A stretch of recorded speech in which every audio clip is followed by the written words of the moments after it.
nacimiento fue acá en Pando. Evidentemente que había tiempos que no había sociedad y me tuvo con una partera muy conocida en Pando. Ahí nací, en la cual siempre me cuentan que nací casi muero por tener una tiricia bastante profunda. Entonces mi madre puso el nombre de María, que si yo me salvaba me ponía María, y me bautizaba en esta iglesia de Pando. Mis padres vivían en Las Toscas y de ahí fue donde empecé a crecer. Evidente, después vinieron mis hermanos, mis dos hermanos, una hermana y un hermano, en la cual ya ahí a los 3 años empezó un poco mi historia, se podría decir. Mis padres se separan por violencia. Realmente fue una etapa muy fea, porque con mis 3 años vi cosas, amenazas, revólver, policía. Por eso muchas veces uno dice, cuando escucha violencia o alguien me habla de violencia, yo lo sé, porque lo empecé a sufrir a los 3 años. Siempre agradezco a mi abuela, nos fuimos a vivir con mi abuela. Tuve la desgracia de ver el secuestro de mi hermano y después el regreso. Entonces fueron cosas muy duras que tuve desde muy chica. Pero bueno, lo fui superando, y a medida que después empecé la escuela, empecé en Sosadía, en la escuela rural, y de ahí vinieron las hermanas a la Estación Atlántida, al Colegio Nuestra Señora del Rosario, y ahí empecé y fui una de las fundadoras. Arranqué en 3er año. Pero el tema de ahí también teníamos que estar siempre cuidando a mis hermanos, porque había una amenaza de que, bueno, podía aparecer mi padre realmente. Entonces fue una infancia de mucho miedo, porque podía aparecer una situación que ya habíamos visto y habíamos vivido. Una de las cosas que yo siempre cuento es que el colegio, las monjas realmente excelentes, porque de las monjas que tuve de maestra fueron excelentes. Yo lloraba mucho. Yo era una niña que me decían que tenía que llevar un baldecito porque yo lloraba. A mí lo que me daba un poco de tristeza era que cuando había los espectáculos que había, yo veía siempre a mi madre sola, y evidentemente que los demás tenían todos sus padres. Entonces me hacían un poco lo que le llamamos ahora el bullying. Pero entonces lo que yo utilicé para eso fue al revés. En vez de deprimirme, hice que ser excelente cuando hacíamos los poemas. Entonces siempre en los espectáculos que había del colegio, la que hablaba y lo que decía los poemas, por algo estoy siempre hablando, era yo. Entonces de esa manera, esa mi pequeña venganza hacia los demás, en la cual yo podía hacerlo. Y así que bueno, eso fue un poco lo que fue mi niñez. No quita también que fue con mucho cariño de mi abuela, de mi tía Nilda, que siempre estuvo al lado mío, y mi madre, obviamente, ¿no? Pero siempre estuve rodeada de muchos cariños en mi casa. ¿Marcó no solo tu infancia, sino tu vida, esa situación de violencia entre tus padres? Sí, realmente me enseñó a mí, ahora que uno es grande, a que decir que a pesar de que haya muchos problemas, uno tiene que seguir adelante y bueno, dejar atrás como enseñanza, no como una depresión de que aquello me arrastró y yo soy desgraciada por esto. No, yo tengo que seguir adelante y aquello que pasó no debe pasar en mi vida. ¿Entablaste contacto con tu padre en algún momento?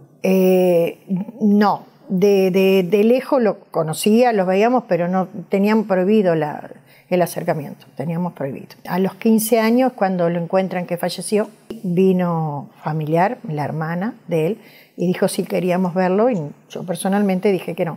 No, porque nunca nos había acompañado, más bien fue todo mucho más miedo que padre. Entonces realmente, y es triste decirlo, pero yo me sentí libre. Podía manejarme sola, porque yo no pude ir casi al liceo ni nada, porque había todo eso, esa situación muy difícil que estaba siempre cerca, ¿no? ¿Comenzaste a trabajar directamente? No llegué a entrar al liceo, porque en aquel tiempo en Atlántida existía el liceo piloto, no había este liceo. Realmente terminé excelente todas las notas, tenía para poder empezar el examen de ingreso que se hacía antes, pero ante esas amenazas que teníamos de situación, cuando no había en mi casa no había autos, solamente dependíamos de los ómnibus, de uno temprano, otro a mediodía, entonces era muy complejo el traslado.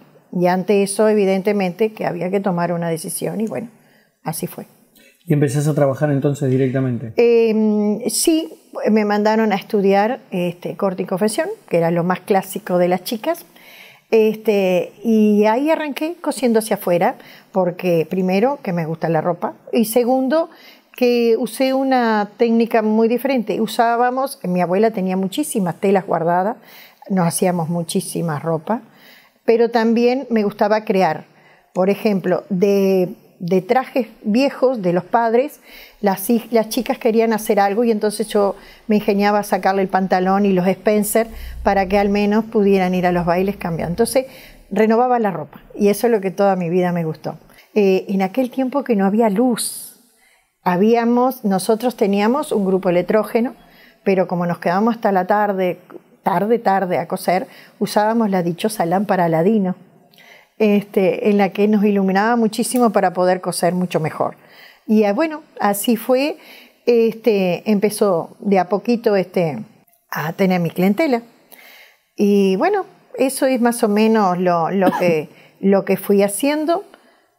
Después con mis primos, la verdad que pasé bárbaro, sinceramente, porque en esa quinta enorme, que era una quinta y granja y frutales, todo lo que teníamos, en lo que nos divertíamos pila, con mis dos primos, Rita y Héctor. Éramos muy compinche, principalmente con mi prima, que éramos más cerca de edad. Disfrutábamos muchísimo, siempre contamos cuando nos encontramos un baile que fuimos juntas en La Chinchilla, con una maxifalda que en ese momento nadie se animaba. Y vuelvo a repetir, a las dos nos gustaban los desafíos, allá aparecimos con nuestras maxifaldas, que disfrutamos pila ese baile realmente, fue excelente. Siempre se acuerda y al mes siguiente se casaba. O sea que la juventud sí. la transitas en esa zona, sí. Estación Atlántida, digamos, sí. Y con tus primos. Sí, con mis primos. Bien. Ahí es donde conocí a mi esposo, y bueno, ahí fue pasando. Y a los 18 años me casé. Sinceramente, siempre cuento porque a mí me gustaba bailar mucho, me encantaba y me invitaba mucho. Y Alberto, mi esposo, me recuerdo que siempre estaba invitándome, pero yo me hacía la interesante. Hasta que mi madre, porque en aquel tiempo nos acompañaba, mi madre o mi tía, íbamos 2 o 3 chiquilinas y nos iban a acompañar. Y bueno, yo realmente a Alberto ya había bailado con él, no iba a bailar de nuevo con él mismo. Entonces me dice mi madre, ¿estás segura que no querés seguir bailando con él? No. Cuando miro, había sacado a otra. Y no me gustó, ¿sabes? ¿Sabes que no me gustó que saliera a bailar con otra? Entonces dije, no, acá tengo que revertir la situación. Y bueno, así fuimos que empezó ese noviazgo. Y a los 18 años me casé. Cuando me caso, voy a vivir en el kilómetro 50 de la Ruta 8, muy cerca de Soca. Mi esposo en ese momento estaba trabajando en una quinta. Y bueno, fuimos ahí a vivir, una casa muy linda sobre la ruta. Realmente fue linda una experiencia porque yo había tenido que aprender obviamente a cocinar. Pero el perro de al lado, vos tú sabes lo gordo que había venido, porque cuando se me quemaba la comida, se lo tiraba. Entonces, pero me salían bien después las comidas. Al año y pico, ya tuve a mi primer hijo, a los 19 años tuve a mi primer hijo, Andrés, que realmente un muñecote, sinceramente, y ahí cambió, nos fuimos a lo que era mi esposo siempre supo ordeñar en aquel tiempo lo que eran las máquinas de ordeñar a los animales, a las vacas. Entonces nos fuimos a Tropas Viejas, que estaban por cerca de Salinas. Entonces, de ahí, sí, perfecto, empezamos a criar a nuestro hijo, pero apareció unos segundos así muy rápido, y apareció Johnny. Y bueno, pero queríamos seguir creciendo y no quedarnos siendo siempre empleados. en la palabra. Entonces, en ese momento, te estoy hablando de, mi hijo tiene 47 años, va a cumplir, tiene 46. Entonces salió una propuesta que el banco hipotecario daba préstamos para vivienda. Bueno, ahí pronto ya empezamos a pensar en poder conseguir nuestra casa. Y nos presentamos, hicimos toda la documentación y pudimos comprar nuestra casa en Empalme Olmo. Bueno, y de ahí es donde aparece Teddy, nace Teddy. Evidentemente se nos había complicado porque mis hijos ya empezaban el colegio, a los maristas, y yo lo acompañaba porque, claro, tenía miedo evidentemente que no supieran tomar el ómnibus porque empezaron con 5 años. Pero nace Teddy y el mayor, que ya tenía sus 6 años, viajaba solo con su hermano de 5. Y siempre agradezco al café, la Parada 1 que estaba ahí, o París, que era en el bar París antes. Había un señor que cuando los veía venir, los ponía en el ómnibus. Que siempre agradezco al señor Cardoso, que hoy por hoy no está allá. Él me lo subía al ómnibus y yo lo esperaba. Pero bueno, tuvimos la desdicha de que a los 14 meses de Teddy fue cuando le dio la meningitis.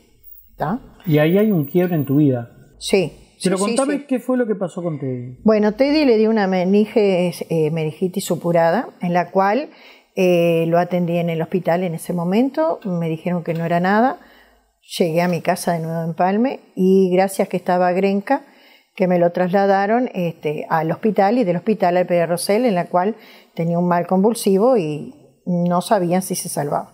Tuvo 2 paros cardíacos, evidentemente, y me avisan, bueno señora, no sabemos si sigue. ¿Está? Entonces, cuando me dicen eso, en UCI, en la parte de Pere Rosell intensivo, bueno, hay que ver, le dije, bueno, vemos, si fallece, así le dije, si fallece, yo no lo voy a llevar a mi casa, que quede en la iglesia que está acá. Y si no, le digo, voy a hacer todo lo posible para que él se supere. Eso fue el pedido, te lo dije al doctor, y ese es el pedido que le hice a Dios. Yo quería que si mi hijo se salvaba, yo iba a hacer todo lo posible, pero también que ninguna madre sufriera lo que yo estaba sufriendo en eso. Esa fue una promesa que la hice. A medida que fue pasando los días, Teddy no había perdido el poder de succionar, de chupar. Entonces, de esa manera empezamos a darle mamadera, a empezar a trabajar, y ahí me lo suben a piso, pero él no veía, no tenía sostén cefálico, nada. De un niño que corría, quedó un vegetal. Y bueno, ahí apareció, me lo dieron, tome madre y llévelo porque no hay más nada. Yo llevé un trapito para mi casa.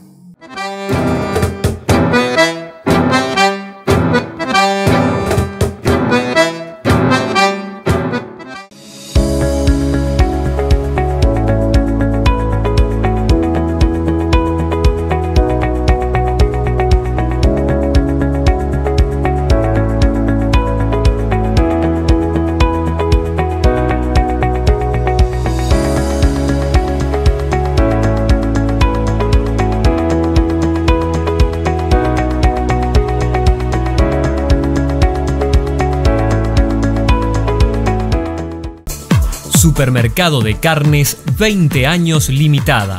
La mejor opción en productos cárnicos. Todos los cortes, toda la variedad en parrilla, chacinados, cerdo y pollo. Atención personalizada y excelentes precios. En calidad contamos con el exclusivo corte rancho. Supermercado de Carnes. Wilson Ferreira, esquina Independencia, en Super Paraíso, con estacionamiento propio.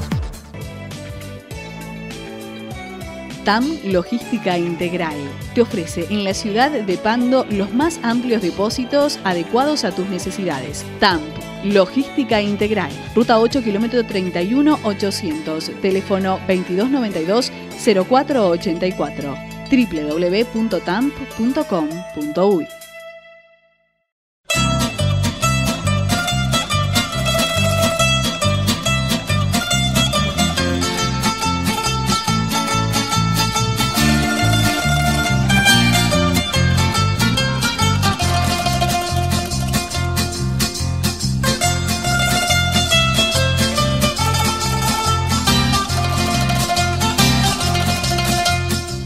Gran oportunidad, se alquilan casas con opción a compra, trato directo con el dueño. Por informes 094-419-867 o visita la oficina en Marcelino Champañat 1020 Pando.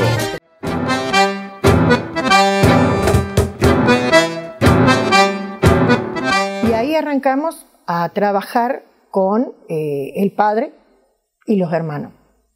Gran tema, los hermanos. Evidentemente, yo había traído, el mayor me dice, mamá, trajiste un mostrito, porque la verdad, hinchado, sin forma en los ojos, la verdad que me causó mucho problema de ver que mis hijos no se fueran a enfermar. Pero no, lo logramos, siempre explicándole que era una enfermedad que la había que superar. Y bueno, y de ahí empezamos a tratar de recuperar a Teddy. Eran horas de hacer gimnasia, horas de enseñarlo a dar la vuelta de nuevo. No veía. Me acuerdo que yo empecé a hacer un ejercicio con las linternas chiquititas que tenían color en el borde, hacer juegos de noche porque los ojos eran fijos. Y yo decía que yo veía que se le agrandaba y le achicaba a la niña. Lo llevé de nuevo al Pediatra Rosell y en el Pediatra Rosell me decían de que no, como lógico que te ponen, madre, no, usted se supone. ¿Tá? Empezamos a hacer fisioterapia con el profesor Catalurda en Pediatra Rosell, pero había que llevarlo a Montevideo. Y era un niño grande y mordía porque lo único que había quedado en la boca, la sensibilidad en la boca. ¿Cuál es el tema? Me tuve que hacer unas hombreras de chapita porque me deshacía los brazos. Después había que hacer seguir la vida de los demás también. Entonces había que marcar quién los deberes, las situaciones de los hermanos, que los hermanos no se sintieran, porque cuando yo iba con Teddy lo primero que decían, mi hermanito le dio un infarto, era lo que decían ellos, ¿no? Era como que se atajaban con miedo y hubo que tratar de que ellos no sintieran vergüenza de su propio hermano. Ellos veían los compañeros, o sea, de la misma edad de Teddy, que ya iban a jardín, iban a todo, y veían a Teddy que evidente, eso no lo podía hacer. Pero yo les hacía ver las mejoras que él tenía, que de a poco él estaba tratando de sentarse, que él de a poco estaba. Lo hacía por ellos y por mí, porque después llegó el momento de entender que uno tiene que valorar el hijo que tiene y no aspirar al otro hijo, porque mi hijo era ese. Yo me iba a la fiaca porque tenía que hacer, o me mandaban para un laboratorio, me mandaban para un montón de lugares, y entonces me sentaba en el fondo, en la fiaca, porque me daba vergüenza y me dolía. Que vieran que mi hijo se babeaba y ese grito me daba mucha vergüenza. Me dolía, no vergüenza, me dolía. Entonces la gente, mismo en el ómnibus y mismo ahí, me decían, ojalá señora su hijo se acuerde de Dios. También dolía. Entonces llegué ese día, el día que me entró la rebeldía, que es lo que yo te digo, que es mi rebeldía, lo senté en el comedor y le digo, bueno Teddy, si yo no te sé hacer respetar, nadie te va a respetar. La próxima vez fui y me senté en el medio de la fiaca, lo até con una bufanda, compré mi refuerzo en un sándwich y lo até con una bufanda. ¿Sabes lo que gané? No sabes la gente que se levantó y me dijo, ojalá Dios le ayude. Y ahí entendí que soy yo la que tengo que pelear. No te van a venir a ayudar nunca, aunque tú tengas un problema. ¿Cómo haces para hacer todo eso? Para sí. Remontar a Teddy o rehabilitar a Teddy, sí. Para no dejar de lado los otros 3 gurises. Sí, todo un tema. Y además trabajar. Sí, evidentemente que la situación económica, claro, había que sostener la cuota del banco, más la comida, más el colegio, más todo eso, porque el colegio me servía porque yo sabía que iban a estar en esas horas, no porque podían de repente las públicas no venir la maestra o algo y a mí me complicaba. Entonces resuelvo, la primera propuesta que tengo es de entrar a la Montañesa. Trabajé en la Montañesa porque, claro, los gastos... ¿Montañesa? En la fábrica de tomate. Sí, tenía que haber dicho la fábrica de tomate. Pero ¿cuál es el tema? en el ejército. Más o menos. ¿Y? Entonces, en ese tiempo, con toda la enfermedad de Teddy, todo lo que teníamos, no tenía para comprarle las túnicas ni los portafolios. Entonces algo había que hacer. Y me presenté y me aceptaron para trabajar. en esa zafra, que lo trabajé desde febrero hasta abril, y una vecina enfrente me cuidaba ese rato hasta que viniera Alberto del trabajo para cuidar a Ted. Y trabajé, le pude comprar todo a mis hijos para que se presentaran perfectos a la escuela. Nadie le importaba lo que pasaba, pero mis hijos tenían las cosas. Y de ahí surgió la idea de presentarme en ISU, que estaban precisando surcidora. Yo toda mi vida había estado con las telas. Y bueno, entré a trabajar en ISU. Y nos turnábamos con mi esposo, uno de mañana y otro de tarde, para poder así de esa manera estar con los chicos, y un intermedio se quedaba una chica hasta que viniera Alberto. Así que bueno, eso, trabajé en ISU, sí, la verdad que fueron buenos tiempos. Trabajé mucho, fui la que organicé la comisión de padres, porque también ahí dentro de ISU había muchos chicos que habían tenido muchos problemas. Yo siempre recuerdo, ¿y por qué lo inicié? Tuve una compañera que su bebé nació con cardiopatía y le falleció. Y habíamos juntado dinero para traer esa aguja para hacerle el tratamiento, pero no llegamos a tiempo. Entonces ahí entra mi rebeldía, que no podía hacer eso. Y ahí hablé para que pudiéramos todo, aunque sea un peso, en aquel tiempo creo que algo de 10 pesos era, que pusiéramos, y ahí había un fondo en la cual si precisaban los lentes, los audífonos, o situaciones que se iban generando con los hijos de los trabajadores, eso fue lo que armé en la comisión de padres. Evidentemente se terminó ISU, pero en ese interín Teddy tenía que hacer algo ya a la escuela. Era muy difícil y conseguí que pudiera ir al colegio de Nuestra Señora del Rosario. Había unas terapias que querían empezar, pero apenas no duró un año. Entonces conseguí una escuela en 19 de abril, que me iba en el tren a Yatay, y de Yatay le hacía, pero era solamente como un centro pedagógico, me le daban 1 hora y no. De ahí me fui a Alberto Alves en Pocito, lo llevábamos también para que tuviera escolaridad, porque en la escuela acá no entraba. Bueno, a la escuela Alberto Alves me ayudó muchísimo mi tía Nilda, que lo llevaba y lo traía, y yo lo llevaba, pero ahí comprendí que, por ejemplo, yo lo llevaba, lo dejaba en casa y salía corriendo a ISU y comía en el baño. Ahora lo puedo decir, porque si no me decían la encargada, me rezongaban. Comía en el baño y le estaba descontrolando la vida, porque realmente esa locura de dejar, subir, bajar ómnibus no era lo correcto, porque él realmente no prestaba atención.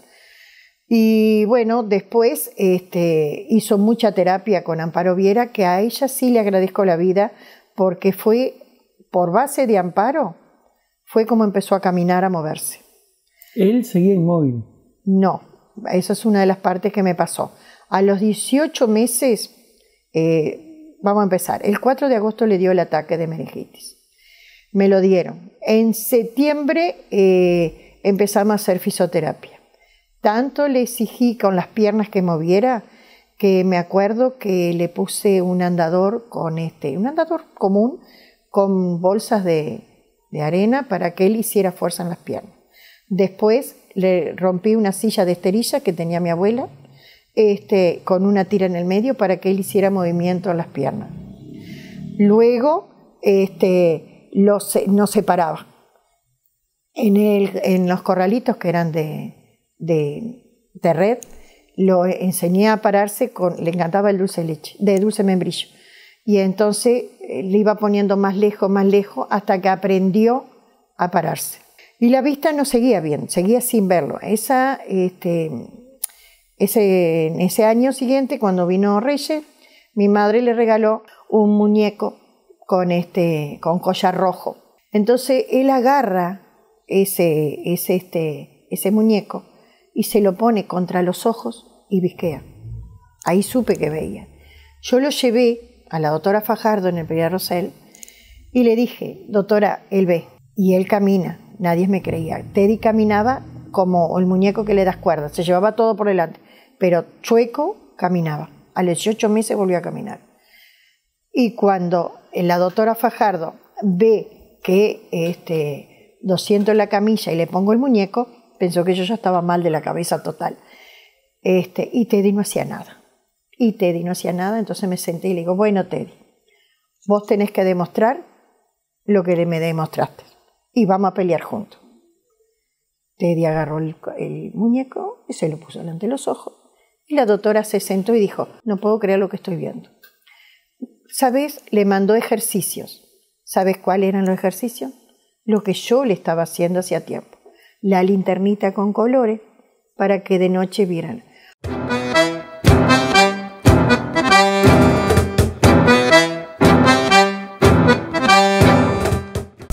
Supermercado de Carnes 20 años limitada. La mejor opción en productos cárnicos. Todos los cortes, toda la variedad en parrilla, chacinados, cerdo y pollo. Atención personalizada y excelentes precios. En calidad contamos con el exclusivo corte rancho. Supermercado de Carnes. Wilson Ferreira, esquina Independencia, en Super Paraíso, con estacionamiento propio. Gran oportunidad, se alquilan casas con opción a compra, trato directo con el dueño. Por informes 094-419-867 o visita la oficina, el Marcelino Champañat 1020 Pando.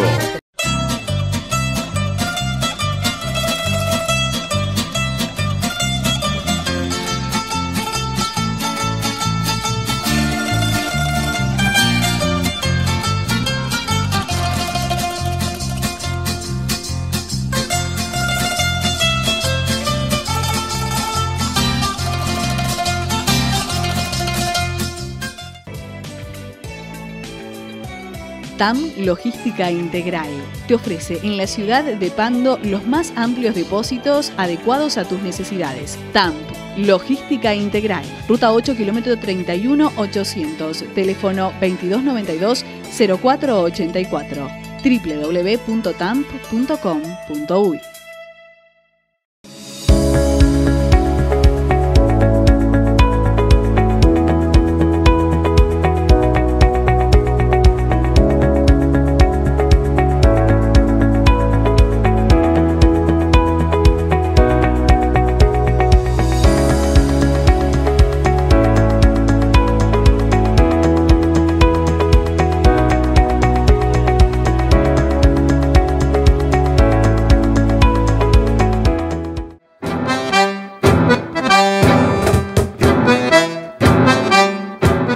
¿Cómo surge en aquel Bueno, por eso te decía, pero ¿por qué surge? O sea, el motor es Teddy, es tu hijo. Sí, por eso digo, después que salí de ISU, que fue que me fui a Montevideo, de Montevideo hice muchísimas actividades, trabajé para Factum, estuve de doméstica, estuve con la zapatería, hice muchas cosas, jamás me quedo quieta, siempre estoy buscando crecer. ¿Y la zapatería cómo llega a tu vida?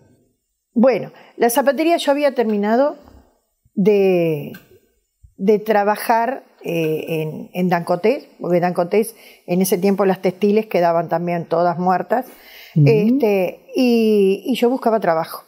Me encuentro, por razones políticas, con una persona que me dice, mira, yo vendo en la zapatería y la van a comprar, pero no conocen a nadie, dice, que trabaje. Yo conozco, yo voy. Yo vine, y realmente desde chiquita me mandaban a lustrar los zapatos para ir al colegio y lo odiaba. Pero ¿qué sucede? Cuando los zapatos aprietan, te acordás que los tenés que lustrar. Absolutamente. Me presenté y quedé en la zapatería. Empecé a trabajar, era un buen oficial el que había y realmente presto mucha atención en todo, y ahí fue donde empecé a trabajar. Pero ¿qué pasaba? La zapatería no trabajaba casi nada porque la habían abandonado mucho. Entonces, algo tenía que hacer porque no quería perder de nuevo el trabajo. Entonces salí a la calle, a la vereda, y saludaba a todo el mundo y le hablaba de los zapatos, y así hice la clientela de la zapatería. ¿Cuánto tiempo en la zapatería? Tuve 20 años. 20 años en zapatería. Bueno, después lo que hice, la pareja se separó y otra vez sin trabajo dije no. Fui, pedí un préstamo en el banco, embargué las máquinas y compré la zapatería. Y tuve la suerte que mi sobrino aprendió muy jovencito a trabajar y una manualidad espectacular. Y ahí arrancamos. Siempre con desafíos, desde la carpa, el bolso y lo que precisaran. Utilicé siempre lo que yo sabía con lo que la zapatería. Bueno, llega un momento que mi sobrino, evidente, le hace una propuesta muy buena de trabajo porque realmente somos una familia de buen corazón. Mi sobrino fue a hacer una suplencia a un compañero que se había lastimado y venía a trabajar de noche mientras le hacía la suplencia al compañero para que no perdiera el trabajo. Lo vieron que trabajaba muy bien y evidentemente me lo llevaron. Entonces llegué, era la hora realmente de decir basta, acá llegamos, porque te vas dando cuenta los tiempos. Yo la zapatería la cerré con muy buena clientela, pero los oficiales que probé eran un desastre. Entonces yo soy de una manera y no sigo. Bueno, la cuestión es que quedo sin trabajo, me pensaba ir a buscar una cantina que me habían ofrecido para trabajar y es ahí la propuesta que llega, que me quede como directora. Pero ¿cómo llegué a Anacrevi? Que es tu primera pregunta. Sí. Teddy, ya unos 13 años, se acerca primero persona a Pando y nos hace una propuesta de empezar a trabajar en una casa de familia. Después resolvimos que era aquí muy cerquita de lo de Juan Barrio, nos daban un espacio en la cual se desarrolló unos meses esa actividad, que realmente lo que hacían era sentarse, jugar con una cajita todos, y era un entretenimiento de rato, nada más. Bueno, ahí se deshizo esa institución y queda en la nada. Mi hijo ya tenía 15 años y un día llego de la zapatería y lo veo cruzado de pierna. Si lo llevaba al parque no quería jugar y dije, no, mi hijo no puede estar sentado esperando a morir. Entonces cerré la zapatería ese día temprano y fui a hablar, había un club político enfrente, me acuerdo, y dije, a ver si me pueden ayudar, ¿cómo? No, que ponga a hacerse algo. En eso que yo empiezo a mover, se empiezan a agrupar otras madres. Y al final éramos 5 madres peleando, y una a la otra fuimos diciendo qué es lo que queríamos para nuestros hijos. Y ahí tenemos una reunión con una maestra rural, Silvia Alves, que nos dijo que nos podía ayudar a dar unas clases, a ver cómo podíamos hacer. En ese momento ella trabajaba en una clínica, era Rosario Pérez, Esther Altés, estaba Susana González, estaba Aguinaga, su esposa Raquel, estaba Helio, y mi marido. Bueno, eran los que estábamos, Noble con su señora, bueno, eso es lo que estábamos más o menos. Arrancan en el sindicato papelero. Y arrancamos en el sindicato papelero. La hermana de uno de los alumnos de Gonzalo era un poco que iba a hacer manualidades, y Silvia, que nos ayudaba, y René, que era catequista del talar, nos ayudaba un poco para hacer las meriendas. Bueno, ahí fue un instituto errante, porque era con un carrito de feria, íbamos con la garrafa, con las cucharas, todo, y la leche, iba y me venía, y ahí empezamos a ver cómo podíamos empezar. Adriana Bartelón fue como nos empezó a apoyar con darnos la leche. Después Feriarte también empezó a apoyarnos con dinero para poder comprar pan y lo que precisamos, y ahí empezó a iniciarse lo que era Anacrevi. Evidentemente teníamos que hacer algo. Nos contratamos con una escribana de la Junta, y ahí empezamos a hacer lo que era la personalidad jurídica, porque era lo que nos iba a respaldar como institución. En eso empezó a hacer todos los estatutos. Hay una, tenía que haber una elección. ¿A quién se le ocurre en Anacrevi, nacer, crecer y vivir? Bueno, eso fue a Esther. Esther, estábamos entre todas, qué nombre poníamos, y ahí entre todas hablando, nuestros hijos nacen, toda una palabra tras otra lleva, y ahí es donde nosotros nos damos cuenta que el instituto tendría que llamarse como éramos nosotros. Nuestros hijos nacen, los ayudamos a crecer y a vivir también. Fue el nombre, lo teníamos. Ahora no se sabía quién era presidente, secretaria o lo que sea, no se sabía, porque siempre y hasta el día de hoy se trabaja así, se trabaja en equipo.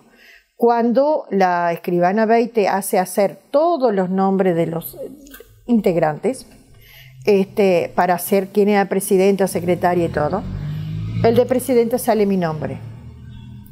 Cuando llega Silvia Alves a la zapatería y me dice, Betty, vos sabés que sos la presidenta de la institución, vas a ser la primera.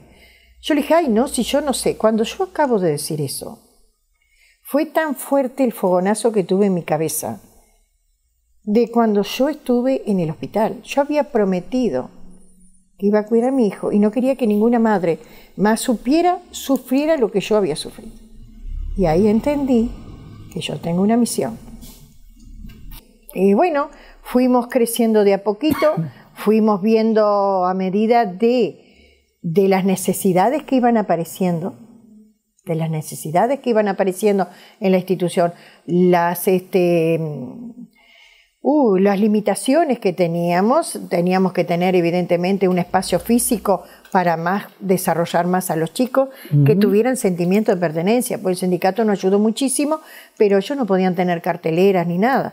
Entonces, acá, donde estamos, realmente tienen un sentimiento de pertenencia porque en Acrevi ha llegado al grado de sentirlos como que es algo, que es, no sé, ellos sienten que en Acrevi es una persona. Betty, ¿en algún momento te sentiste marginada, discriminada? Vos sabés que más bien sí, muchas veces cuando era Teddy más chico y algunas veces también, cuando hay cumpleaños y no te invitan porque ese niño da trabajo, ¿tá? Cuando no te participan de una excursión porque ese chico no va a hacer ruido. Por eso es mi rebeldía, que por eso los saco a todos, porque ellos pueden y si uno le enseña saben comportarse. Y sí, hay una discriminación, pero a mí realmente lo hice al revés, vuelvo a repetirte, en vez de que me humillen, ese es mi enfrentamiento. Lo más importante de tu vida. Mis hijos, sí, mis hijos. ¿Sentís que en Acrevi es un hijo más? Sí, sinceramente es el quinto hijo que tengo. Después de Teddy nació una hija, que cuando me enteré de que estaba embarazada de nuevo y cómo era Teddy, muy difícil para cuidarlo. Y cuando nació mi hija, Jessica, tuvo 3 meses encerrada en el dormitorio porque Teddy la apretaba o algo, era todo un peligro que la podía, porque no controlaba la fuerza. Y mi hija caminó a los 10 meses ya caminaba, claro, con 2 hermanos grandes que la sacudían para todos lados y la cuidaban cuando yo iba a trabajar, caminaba, pobrecita.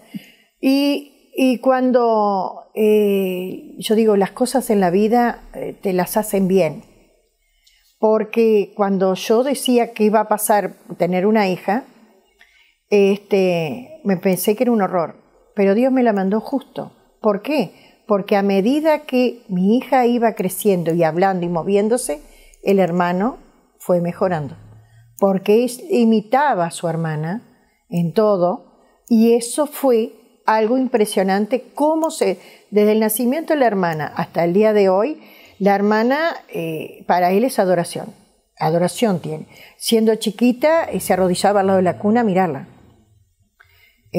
Porque realmente la hermana fue lo que él lo promocionó hacia arriba, y hasta el día de hoy.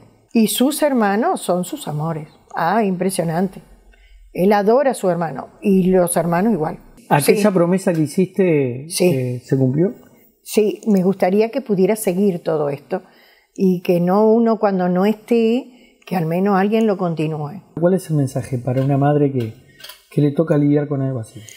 Desde la experiencia propia, ¿no? Sí. Desde la voz propia. Y bueno, que no se rinda. Yo sé que muchísimas veces lloramos en el baño, no nos entienden qué es lo que nos está pasando, pero que no se rindan, porque ese hijo, de una manera u otra, siempre nos va a estar agradeciendo. Quizás no lo pueda hablar, quizás lo pueda demostrar, pero no te rindas. Es lo que nos toca.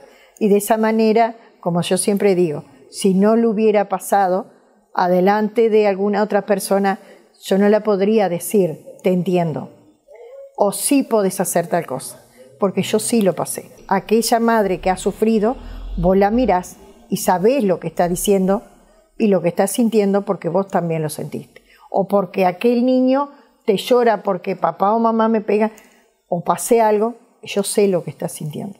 Entonces de esa manera tú podés encarar otra cosa. Yo me acuerdo que siempre había una profesora de Alberto Alves que me dijo, la verdad que todos los matrimonios tendrían que tener un hombre, una mujer y un niño con discapacidad para que entendieras que este mundo no es tan así tan a lo loco, correr atrás de un consumismo, sino valorar el centro de una familia, que es el cariño, el respeto entre todos.